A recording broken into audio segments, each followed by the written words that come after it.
Hello friends, welcome to my channel. और आज का जो हमारा टॉपिक है वो है बेसिक टर्मिनोलॉजीज के बारे में। तो कुछ टर्म्स हैं जो हम यूज़ करते हैं अपने टेबल्स में, जैसे कि रिलेशन। तो इसको हम देखेंगे किसे हम रिलेशन बोलते हैं। एट्रीब्यूट, एट्रीब्यूट देखेंगे किसको बोलते हैं। टप्पल किसे बोलते हैं ये भी हमें इस वीडियो में देखना है। डोमेन किसे बोलते हैं, डिग्री किसे बोलते हैं और कार्डिनलिटी किसे बोलते हैं, ये हमें इस वीडियो में देखना है। तो जैसा कि आप देख सकते हैं, मैंने एक टेबल बना रखी है और इस टेबल में आपको कुछ नाम्स दिख रहे होंगे और हेडिंग्स दिख रही होंगी, जैसे कि admission number, name, date of birth, ये आपको हेडिंग्स दिख रही होंगी। और इनका जो डेटा है, जैसे अंकिता नाम का डेटा है, नमन नाम का डेटा है, उसके बारे में पूरी इंफॉर्मेशन है, ये आपको दिख रही होगी इस टेबल में।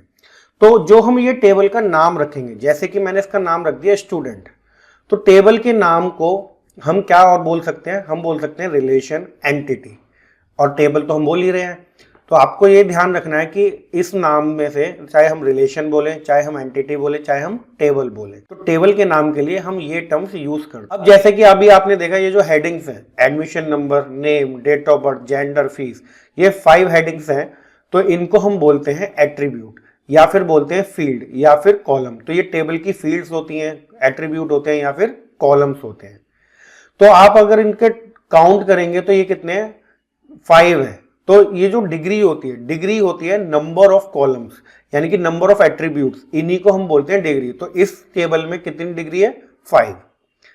अब जैसे कि आप ये देख सकते हैं, ये जो डेटा है, जैसे अंकिता के बारे में, ये नमन के बारे में, ये कृष के बारे में, ये हमारा कहलाता है रिकॉर्ड। तो आप इसमें देखेंगे ये कितने रिकॉर्ड है, 3।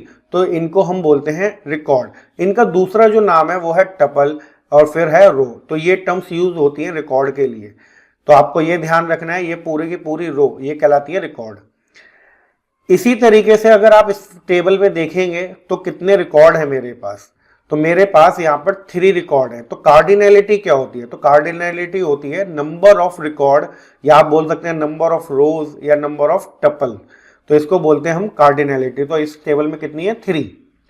अब आपको ध्यान ये रखना है, मैं रोज की बात कर रहा हूँ, नंबर ऑफ रिकॉर्ड, तो इसको आपको काउंट नहीं करना ऊपर वाली हेडिंग वाली रो को। तो आपको ये ध्यान रखना है इसमें। अच्छा, अगर मैं इसकी बात करूं जेंडर की, तो जेंडर की पॉसिबल वैल्यूज कौन कौन सी हैं, तो आप देख सकते हैं मेल, फीमेल एंड ट्रांसजेंडर, यानी कि 3 ही जेंडर हो सकते हैं। तो ये इसकी सेट ऑफ पॉसिबल वैल्यूज जो हैं, इसको हम बोलते हैं डोमेन।